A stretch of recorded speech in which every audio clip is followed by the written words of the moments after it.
자, 우리가 이제 작년 1월부터 이제 다음 세대 희지쇼 본문과 이렇게 맥을 같이 해가지고 전체적으로 성경을 한번 쭉 훑어봤어요. 그래서 성경 66권을 뭐 꼼꼼하게 훑어본 건 아니지만 그래도 이렇게 역사적인 흐름을 따라서 또 중요한 인물들을 따라서 성경을 한번 다 본 겁니다. 그러니까 성경 다 본 거예요. 여러분들이 굉장한 거예요. 자, 한번 박수 한번 보내시기 바랍니다. 스스로. 네, 성경이 어쨌든 다 끝난 거야. 사도행전까지밖에 안 했는데, 그러니까 시기상으로는 끝났다니까요. 그러니까 대단한 겁니다. 그래도 한번 정리를 한번 하고 간단하게 넘어가야 되는데, 요 정도는 아셔야 돼요. 구약과 신약의 내용을 아주 간단하게 제가 말씀드릴게요. 구약 성경은 어느 나라를 중심으로 할까요? 대한민국 이름 큰일 납니다. 어느 나라를 중심이에요? 네 글자. 성은 이시, 그렇죠? 이스라엘. 이스라엘 민족의 역사를 중심으로 구약 성경은 이루어져 있습니다. 하나님이 이스라엘이라는 민족을 선택하세요. 뭘로? 샘플로. 그러니까 특별히 대단해서가 아니라 그냥 샘플로 선택하시는 거예요. 하나님의 자비로. 그래서 샘플로 선택해서 뭘 하느냐? 하나님 백성은 이렇게 살아야 됩니다라는 걸 보여주시려고 한 거예요. 샘플로 선택을 해서. 그래서 하나님 백성은 이렇게 살아야 된다라는 것을 보여주시려고 특별히 뭘 줬는데 두 개를 줬어요. 하나는 율법이고 하나는 제사입니다. 이 두 가지를 통해서 하나님 백성대로 사는 것이 뭔지를 가르쳐 주셨고 또 하나님과 소통할 수 있도록 하셨어요. 그리고 굉장히 중요한 건 그 가운데 이 구약의 역사 속에 완전한 구원자로 오실 예수 그리스도에 대해서 오실 거다라고 예언을 해두셨습니다. 이게 구약 내용이요. 쉽죠? 이게 구약 내용이요. 이걸 딱 잡고 가면 되는 거예요. 자, 그리고 나서 이제 신약 성경의 문이 싹 열립니다. 자, 신약 성경의 키워드는 두 가지예요. 따라해 보세요. 예수와 교회. 예수와 교회가 신약 성경의 키워드입니다. 구약에서 예언했던 하나님의 외아들이 마침내 인간의 몸을 입고 이 땅에 오셨어요.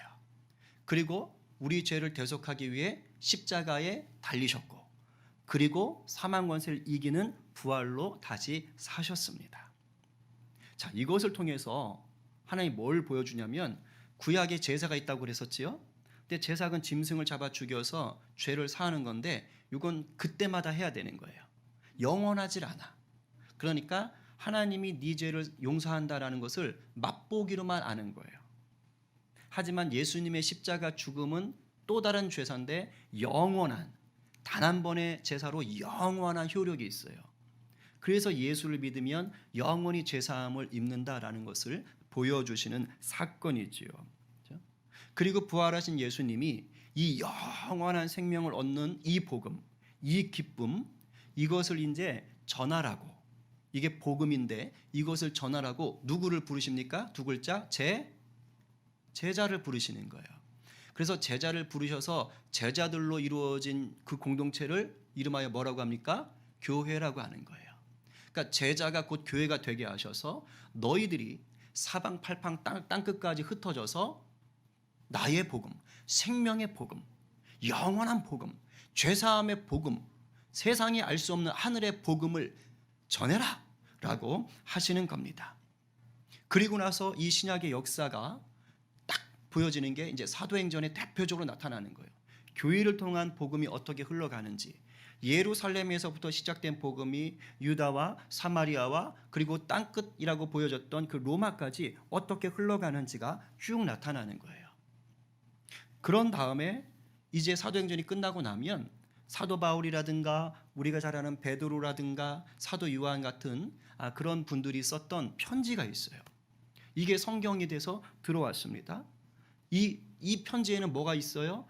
초대교회, 처음 교회의 모습들이 다 나타나는 거예요. 잘한 것만 있지 않아요. 아주 못한 것들도 다 들어있어요. 왜? 보고 깨달으라고. 그럼에도 불구하고 복음엔 역사가 있다고. 그게 기록되어 있는 거예요. 특별히 사도 요한이 쓴 요한계시록, 성경 66권 중에 제일 마지막에 나오죠. 거기에는 아주 중요한 것을 기록해놨어요. 기억해라. 너희를 위해 죽으시고 부활하신 예수 그리스도가 다시 뭐 하신다고요? 오신다고요. 우리 주님이 다시 오시니까 복음 안에 있대 그 믿음을 흔들리지 않도록 붙잡아라. 이것을 얘기하는 거예요. 이게 신약 성경이에요. 그래서 신약의 키워드는 예수와 교회다라는 것을 명심하시길 바랍니다. 그래서 사실 지난주로 성경은 개략적으로 다 끝난 겁니다. 오늘은 총정리한다라고 생각하시면 돼요. 이제 다음 주부터는 이제 성탄 설교가 들어가는 거고 총정리인데, 여러분 우리가 지난 2년 동안 이제 성경 말씀을 설교로 듣고 또 배우기도 했어요. 이유가 뭡니까? 우리가 그렇게 한 이유가 뭐예요? 성경을 공부하면 머리가 좋아지고 부자가 될 것 같아서 그랬나요? 아니면 기독교라는 종교를 조금 더 이해해 보려고 그랬습니까? 죄송하지만요, 그런 것과 아무 상관이 없습니다. 이런 말을 한번 비유를 해볼게요. 어제 승원 형제 윤희자매 결혼식이 있었지요. 지금 뭐 비행기 타고 날아가고 있을 것 같긴 한데 우리 성도들 많이 오셨어요. 결혼식에 오신 성도들 한번 여쭙겠습니다. 왜 그 결혼식 오셨어요? 왜 오셨어요? 혹시 새로 생긴 예식장 건물 한번 구경하러 오셨나요? 그 좋긴 좋더만요. 주차할 곳이 없어서 그랬지. 아니면 그 주례자가 주례를 굉장히 잘한다더라. 그래서 뭐 주례 목사 보러 오셨나? 아니면 음식이 어떨까? 음식 맛이 어떨까? 이게 궁금해서 오셨나요? 물론 결혼식 갈 때 음식 맛 중요합니다. 이거는 중요하죠. 꼭 갔다 오면 신랑 신부가 이뻤어라고 하기보다는 야, 그 맛이 왜 그러냐? 맛있더라. 이렇게 하는 분들이 꼭 두 분은 계셔요. 두 분은 계셔요. 자, 그런데 진짜 결혼식의 목적은 그것이 아니죠. 진짜 결혼식에 오는 것의 목적은 뭡니까? 신랑 신부를 뭐 하기 위해서? 축복하기 위해서 오는 거예요. 음식 맛 보러 오는 거 아닙니다. 건물 보러 오는 거 아니에요. 주례자 보러 오는 거 아니에요. 축가 들으러 오는 거 아닙니다.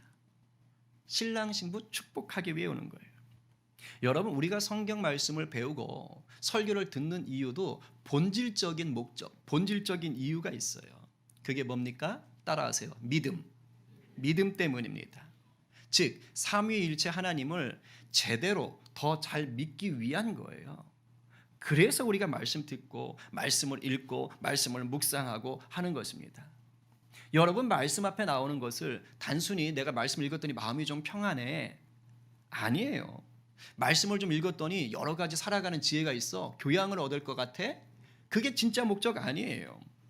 야, 성경을 읽었더니 머리가 똑똑해진대. 그래서 실제로 그 다니엘 학습법 쓰신 그 목사님 그랬잖아요. 성경 엄청 읽어가지고 서울대 수석했다 그러잖아요. 그죠? 한번 해보세요. 그죠? 해보세요. 자, 그런데 단순히 지식을 얻기 위한 목적으로 아니에요. 그런 거 잘못된 길로 가는 것입니다. 우리가 말씀을 듣고 배우고 공부하는 유일한 가장 근본적인 목적은 뭡니까? 믿음이다라는 것. 이것을 절대 놓치지 말기를 바랍니다.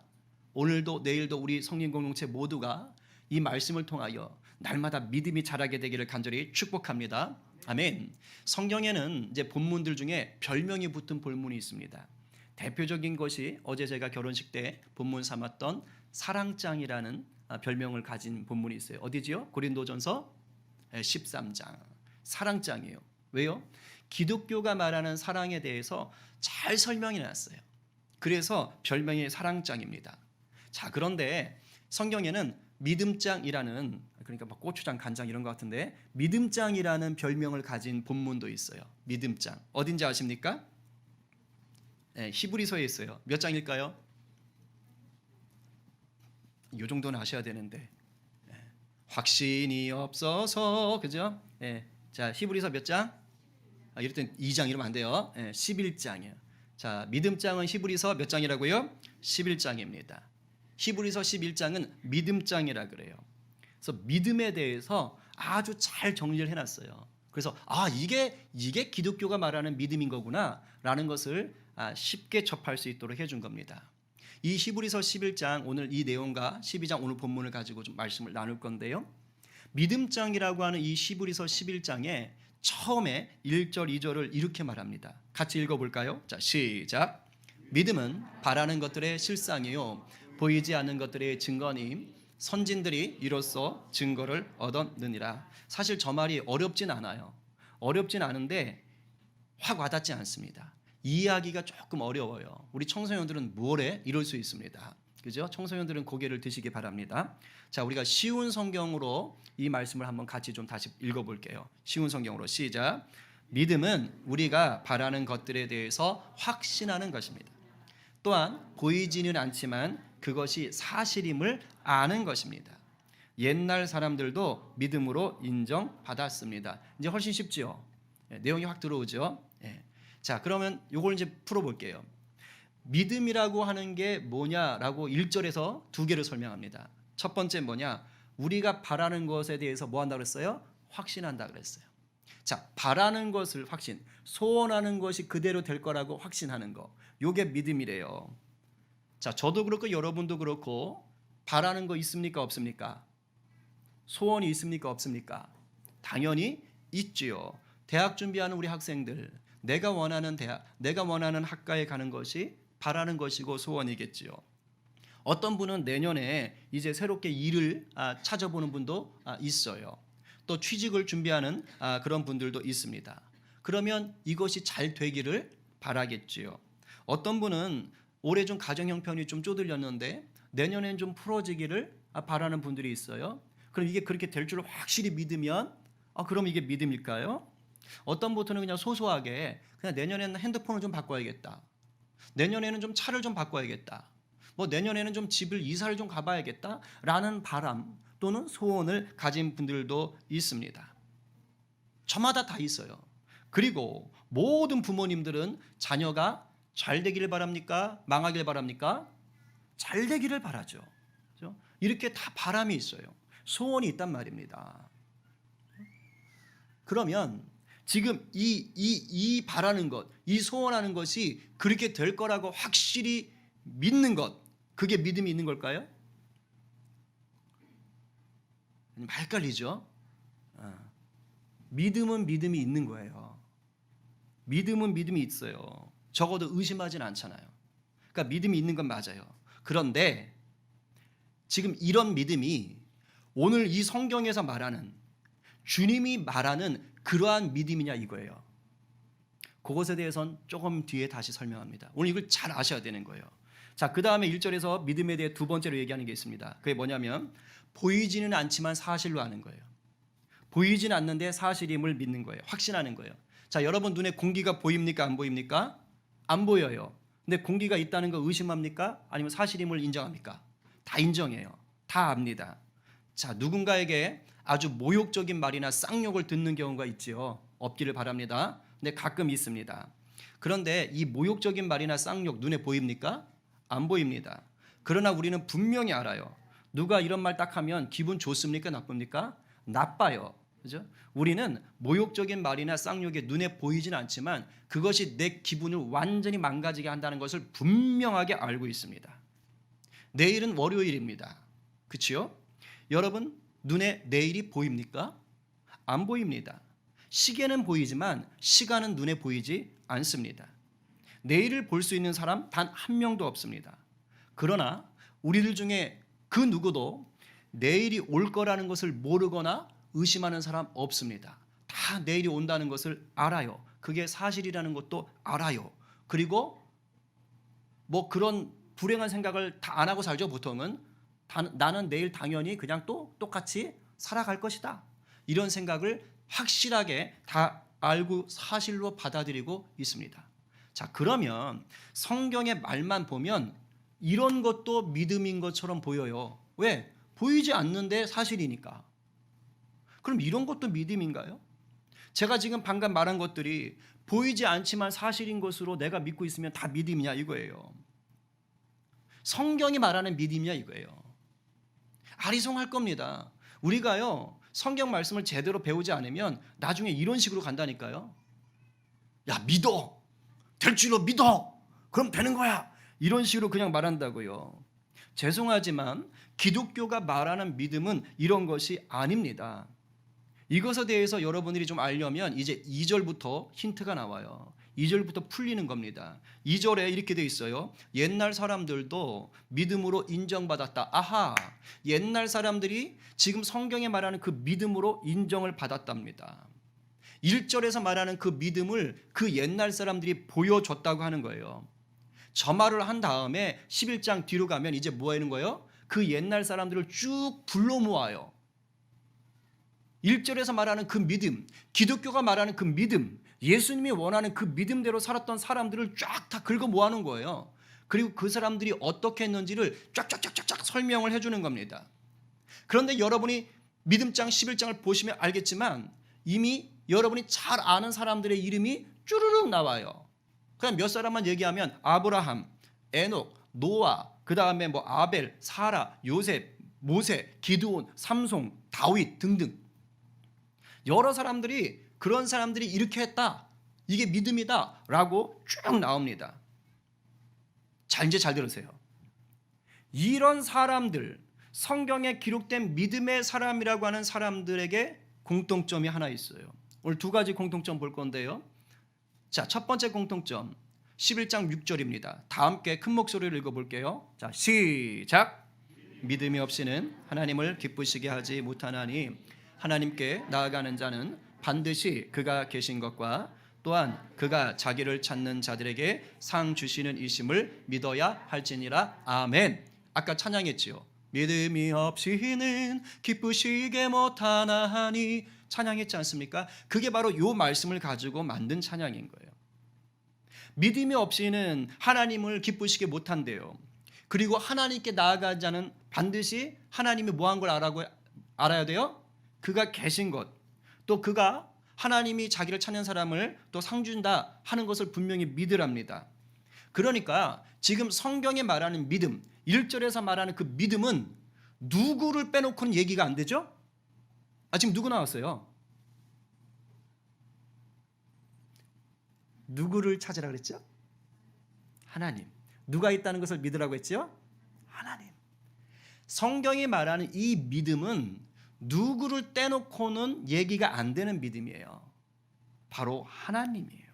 하나님. 여러분, 바라는 것이 분명히 될 줄로 확신하고 보이지는 않는 것이 사실인 것을 확신하는 그 믿음의 전제가 뭐냐? 하나님과 내가 인격적인 관계가 있냐 없냐 이거예요. 하나님과 내가 친하냐 친하지 않냐 이겁니다. 성부, 성자, 성령 하나님을 나의 주인으로 모신 사람들의 믿음을 얘기하는 거예요. 그냥 내년엔 잘 될 거야, 내년엔 취직할 거야, 내 자식은 잘 될 거야, 나는 내년에 차를 바꿀 거야, 그런 신념이 아니라는 거예요. 그래서 기독교에서 말하는 믿음은 세상의 단순한 신념과는 달라요. 그냥 나의 의지 가지고 난 꼭 대학 합격할 거지, 나는 반드시 취직할 거지 이러면서 아침마다 거울 보고 외치는 게 아니라고요. 그건 마인드 컨트롤이에요.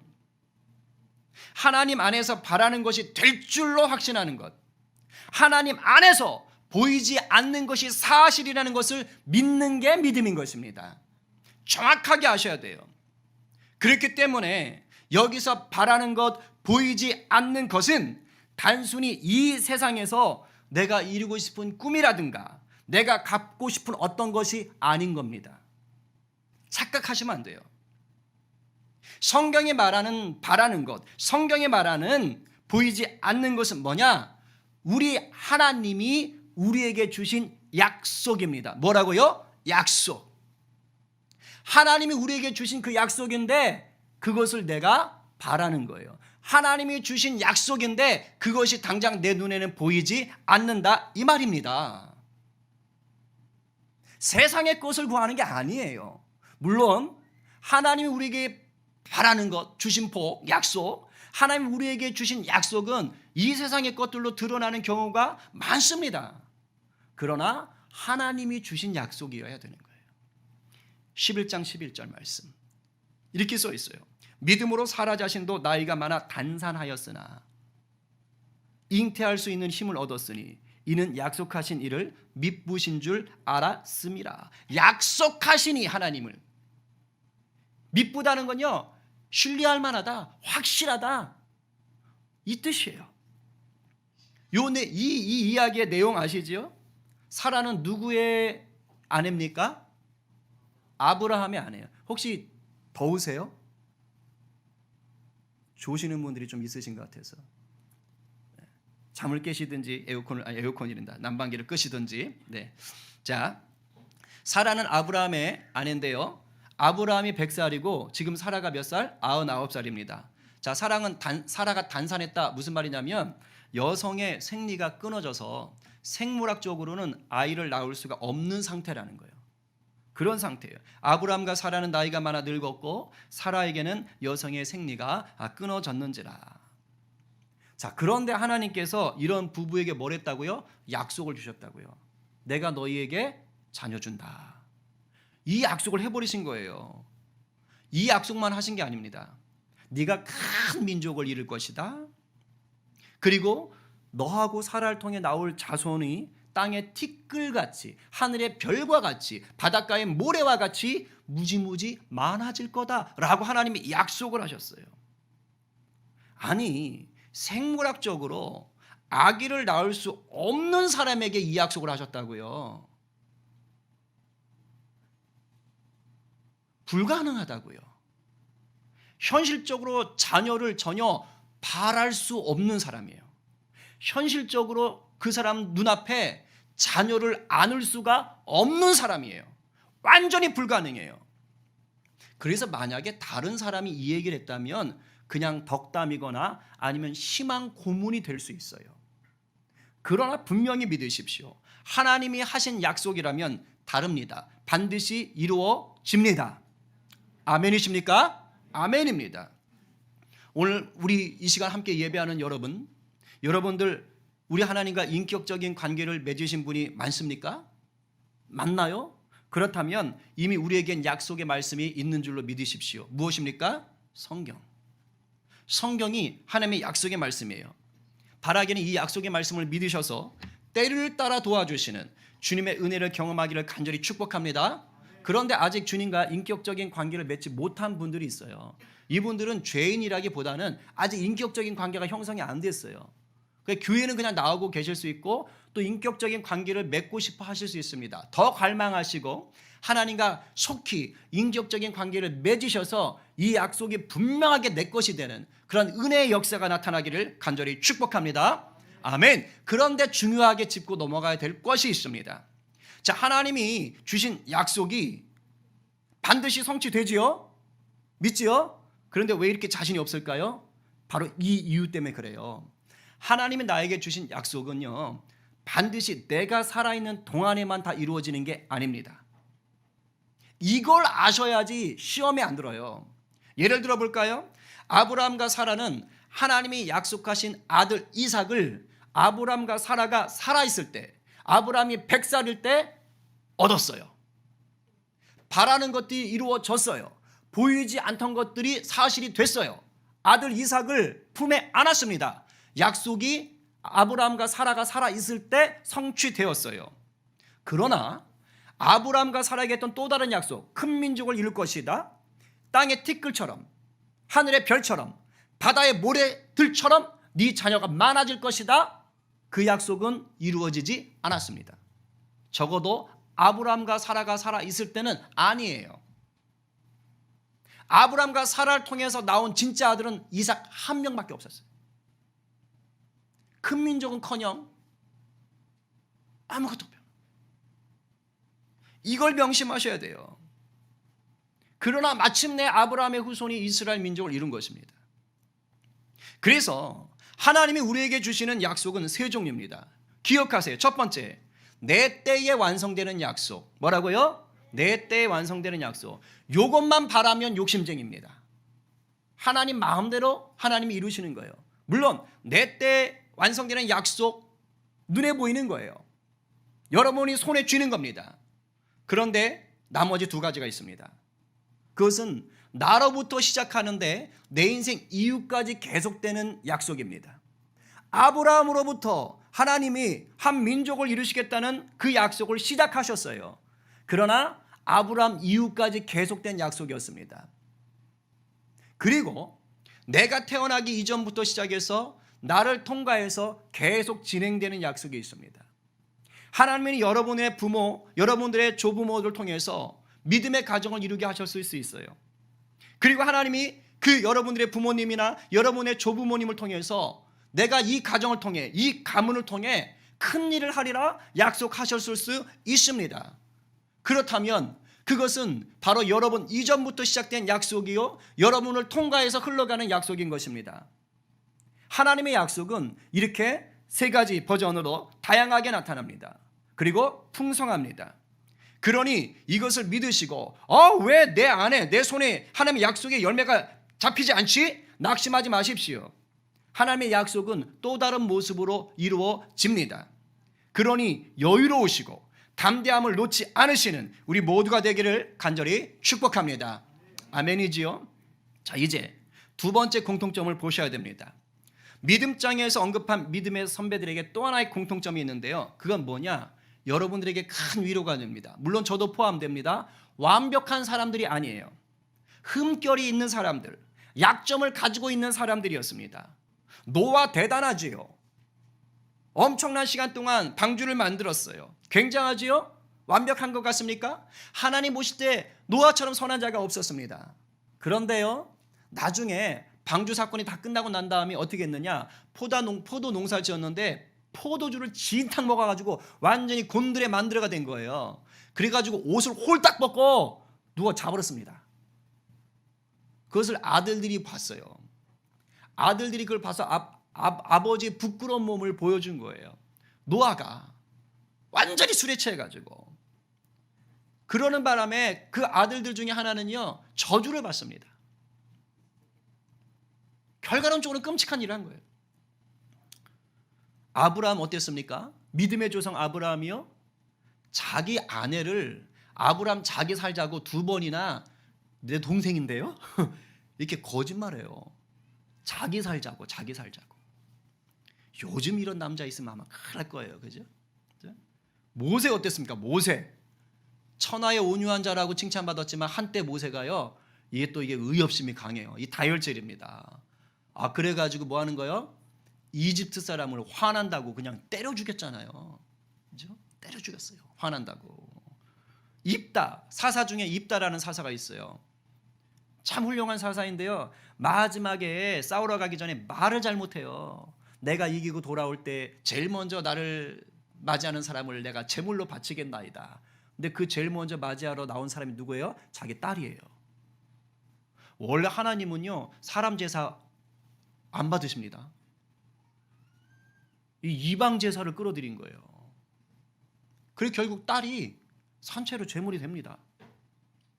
말 하나 잘못해서. 그죠? 삼손 어때요? 사사 중에 꼴찌입니다. 나실인인인데 나실인으로서의 규범을 다 어겨요. 가장 엉망인 사사였습니다. 다윗 어떻습니까? 최고의 임금이지요. 하나님 마음에 합했다는 얘기 들었지요. 그런데요, 요즘으로 말하면 아주 돌로 쳐 죽이고도 남을 만한 그런 끔찍한 죄를 지었어요. 자기의 충성스러운 부하의 아내와 간음합니다.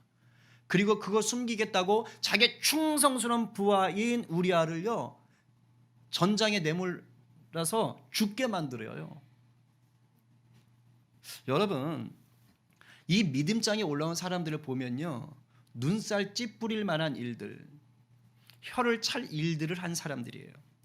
도무지 믿음이 있다고는 말할 수 없는, 아주 그 정도로 해서는 안 될 일을 한 사람도 있어요. 그런데도 불구하고 믿음장이라는 곳에 이름이 올라가 있어요. 저는 이게 놀라워요. 아니, 대체 왜 이 믿음장에 이런 사람들이 믿음의 선배라고 올라가 있을까? 오늘 우리에게 말해주고 싶은 게 뭘까? 주석에는 안 나와요. 제가 많이 고민하고 묵상한 것이, 깨달은 것이 이겁니다. 주님은, 잘 들어요, 주님이 우리에게 요구하는 믿음은요, 우리의 완벽한 인격에 기초하지 않습니다. 믿음장에 있는 믿음의 선배들이나 오늘을 살아가는 저와 여러분들이 결국 동일하게 연약한 피조물입니다. 삶의 환경이 좋으면 좋은 대로, 삶의 환경이 나쁘면 나쁜 대로 다 죄의 유혹에 넘어가기 쉽고요, 범죄하기 쉬운 인생들이에요. 일 잘 풀리면 예수 잘 믿을 것 같죠? 아니요.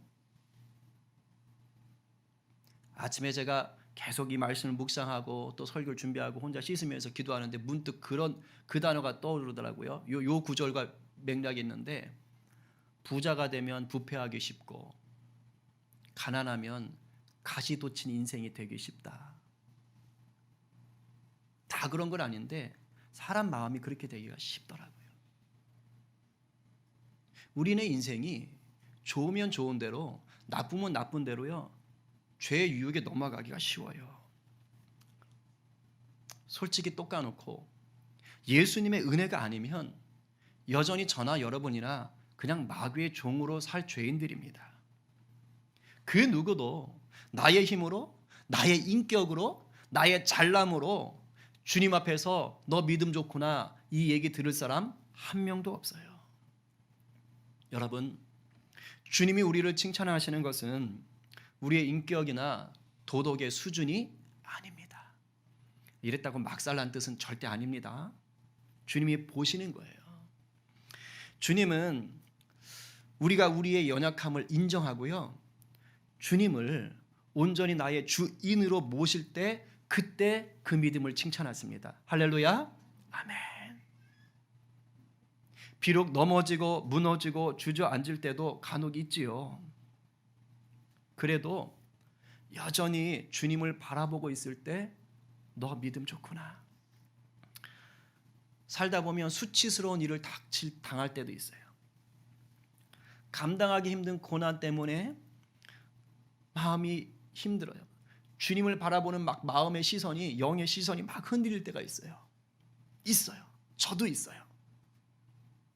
그런데 그때도 내가 기어코 주님을 바라보는 이 시선을 내가 놓지 않을 겁니다. 흔들리기는 해. 막 주님이 때로 원망스럽고, 왜 내게 이런 일이? 내가 이런 사람이 아닌데 나 왜 이러지? 막 스스로 자기한테 실망할 때도 있지요. 근데 그런데도 불구하고 그래도 주님을 향해서 그 막 시선이 흔들리는데, 초점이 흔들리는데도 계속 주님을 바라보려고 몸부림을 치는 사람, 그런 사람을 주님은 그래, 네가 믿음이 있다 라고 칭찬해 주십니다. 여러분, 좋은 믿음은 어느 한순간에 완성이 돼서 평생 유지되는 게 절대 아닙니다. 그게 불가능해요. 좋은 믿음은 예수 안에서 평생 자라가는 것입니다. 때론 겨울을 만난 듯한 믿음이 있어요. 저 바깥에 가보세요. 그 푸르던 게 지금 앙상하게 가지만 남았어요. 다 떨어져 나갔어요. 죽은 것처럼 보여요. 우리 믿음도 그럴 때가 있다고요. 겨울을 만난 믿음같이 보여요. 그러나 예수 안에 뿌리박고 있다면, 예수를 바라보고 있다면 다시 자랍니다. 앙상한 겨울 같지만 여전히 자라고 있는 거예요. 생명력이 있다 이 말입니다. 여러분 이것을 믿으세요. 왠지 아세요? 믿음은 나로부터 나오는 게 아니에요. 믿음은 우리 주님이 우리에게 주신 것이고, 우리 주님이 내 믿음 자라게 하시고, 우리 주님이 올바른 믿음의 길을 보여주시기 때문인 것입니다. 그러니 어떤 상황에도 예수님만 바라보실 수 있다면 예수님이 부어주시는 은혜와 도움을 받으실 수 있습니다. 할렐루야. 예수님만 바라보시면 우리 안에 계신 성령께서, 예수의 영, 하나님의 영이신 성령께서 죄의 유혹과 싸우게 하시는 거예요. 때때론 자꾸 내 자의 소리가 막 커질 때가 있어요. 나는 죽었는데 머리는 아는데 내 자존심이 흔들릴 때, 그럴 때 내 자의 소리가 막 올라오는 거예요. 그럴 때 성령이 다독이시는 거예요. 그래, 힘들지? 그래, 그래도 너 예수의 사람이다. 다스리실 힘을 성령이 주시는 거예요. 언제? 예수님 바라볼 때. 오늘 본문인 히브리서 12장 1절 3절이 바로 이 내용을 지금 풀어주는 거예요. 이것까지 자세히 하면 시간이 많이 가니까 본문을 쉬운 성경으로 좀 이해하기 쉽게 읽어보고 제가 좀 정리를 할까 합니다. 자, 같이 읽겠습니다. 우리 큰 소리로 여러분의 것으로 받으세요. 자, 시작. 우리에게는 이렇게 많은 믿음의 증인들이 있습니다. 그들의 삶은 우리에게 믿음이 무엇인지 말해주고 있습니다. 그러므로 포기하지 말고 우리 앞에 있는 경주를 열심히 합시다. 우리의 삶 속에서 방해가 되는 것들은 다 없애버리고 우리를 쉽게 올가매는 죄를 벗어버립시다. 우리 믿음의 시작이며 또 믿음을 완전하게 하시는 주님만을 바라봅시다. 예수님께서는 십자가에서 돌아가실 때 아무것도 아닌 것처럼 모든 부끄러움을 참아내셨습니다. 예수님께서는 하나님께서 예비해 두신 기쁨을 기대하셨기 때문에 그렇게 하실 수 있었던 것입니다. 이제 그분은 하나님 보좌의 오른편에 앉아 계십니다. 예수님을 생각하십시오. 예수님께서는 죄인들이 그를 미워해서 악한 일을 할 때에도 묵묵히 참으셨습니다. 지칠 때라도 낙심하지 말고 예수님의 본을 따르기 바랍니다. 할렐루야. 할렐루야. 이제 정리할게요. 우리가 성경 말씀을 배우고 또 설교를 듣는 유일한 최고의 목적은 예수님을 제대로 잘 믿기 위한 것입니다. 그런데 그 믿음, 주님이 기뻐하시는 믿음이 있는데 첫 번째는 주님과의 인격적인 관계 속에서 주님이 주신 약속을 의심하지 않는 거예요. 두 번째는 그 약속이 내가 원하는 때에 온전히 이루어지지 않아도 포기하지 않는 것이고, 세 번째는 비록 내가 연약하여 실수하고 고난 앞에 무너질지라도 믿음의 시작이자 완성자인 예수님만 바라보며 버티는 거예요. 인내하시는 거예요. 그럴 때 우리는 제대로 된 믿음, 성장하는 믿음, 역사하는 믿음을 누릴 수가 있습니다. 여러분, 이미 성경 속에 이 길을 걸어간 믿음의 선배들이 많아요. 또한 우리의 부모님 세대나 우리 이웃 중에 이미 이런 믿음의 선배들이 계십니다. 그러니까 이 믿음의 길은 낯설지도 않고요, 외롭지도 않은 길입니다. 혼자 가는 길 아니라고요. 처음 가는 길 아니라고요. 무엇보다 이 길은 예수님이 세상 끝날까지 함께하는 길입니다. 할렐루야. 아멘. 이제 주님이 여러분에게 바라는 게 있어요. 저와 여러분 모두가 그 누군가에게 믿음의 선배가 되기를 바라세요. 믿음의 선배. 나 저 집사님처럼, 나 저 권사님처럼, 나 저 형처럼, 나 저 누나처럼, 나 저 언니처럼 신앙생활하고 싶다. 그렇게 믿고 싶다. 오늘 누가 주님이 약속하신 말씀을 붙잡고 다시 굳세게 믿음의 길을 달려가시겠습니까? 오늘 누가 환경에 짓눌리지 않고 믿음의 주여 또 온전케 하시는 예수님만 바라보며 믿음의 경주를 하시겠습니까? 이 말씀 앞에서 아멘 주님 접니다 라고 믿음으로 선포하는 저와 여러분 모두가 되기를 간절히 축복합니다.